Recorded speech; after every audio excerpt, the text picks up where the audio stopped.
మీకే వందనాలైనా ఏసయ్యా, మీకే వందనాలైనా. పొద్దున నుంచి ఇప్పటిదాకా ఉన్నామంటే మీ కృపనైనా ఏసయ్యా. స్టూడెంట్స్కి మీరు మంచిగా చెప్పేలా చూడనైనా ఏసయ్యా. నేను స్టూడెంట్స్కి సండే స్కూల్ టీచర్గా భాగ్యం ఇచ్చినందుకు మీకే వందనాలైనా ఏసయ్యా. మీకు చిన్ని ప్రార్థన ఏసయ్య నామములో అడుగుతున్నాను తండ్రి.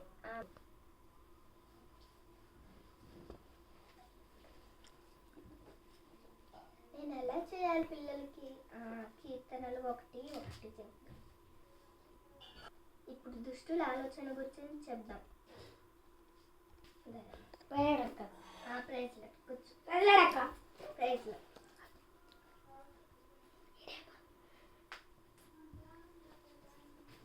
ఏంటక్క ఇలా చెప్పేది?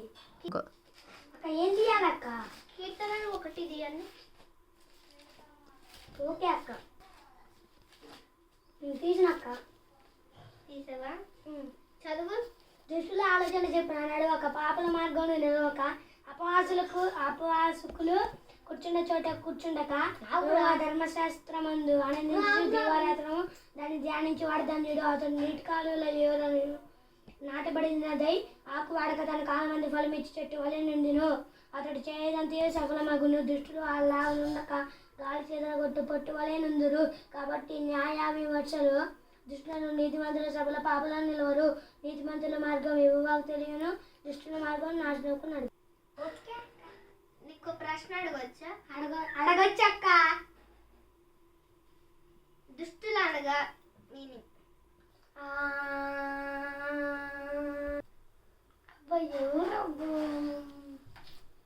నేను ఇంకో ప్రశ్న అడుగుతున్నా. అక్క గుర్తొచ్చింది. దుష్టులు అనగా మీరక్క, పాపులు అనగా ఇక అనిపిత్తుగడక్క, అపవాసులు అనగా జీవనక్క. జీవన్ భావన అయిపోయింది. అలా కాదది. తీర్పు తీర్చేవాడు మన దేవుడు ఒక్కడే యేసయ్య. తీర్పు తీర్చేవాడు మన దేవుడు ఒక్కడే యేసయ్య. మనకి చాలా దేవుని పాదాల కింద మనం బనికి రాని వాళ్ళం. అందరం కళ్ళు మూసుకుందాం.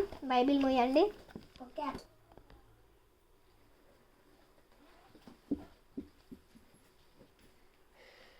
మీరు అట్నే ఉండండి. 1 అంటే తెలుసుగా పిల్లలు? తెలుసు.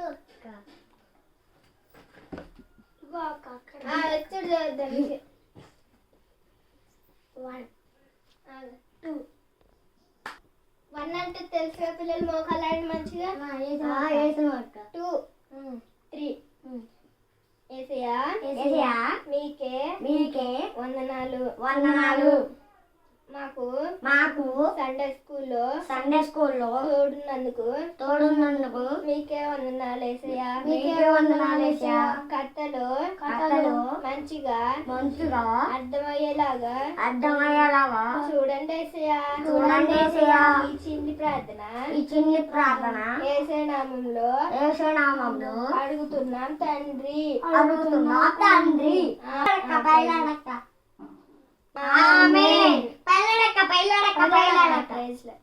ఫ్రెండ్స్, ఈ వీడియో నచ్చితే సబ్స్క్రైబ్ చేసుకోండి. ఈ వీడియో క్రిస్టియన్స్కి ఏమన్నా తప్పు క్షమించండి. ప్లీజ్ గాయ్స్ సబ్స్క్రైబ్ చేసుకోండి. మన ఛానల్ చాలా నడుస్తుంది. ప్లీజ్ గాయ్స్ ఈ వీడియోది పార్ట్ 2 కావాలంటే కామెంట్లో పార్ట్ 2 అని కామెంట్ చేయండి.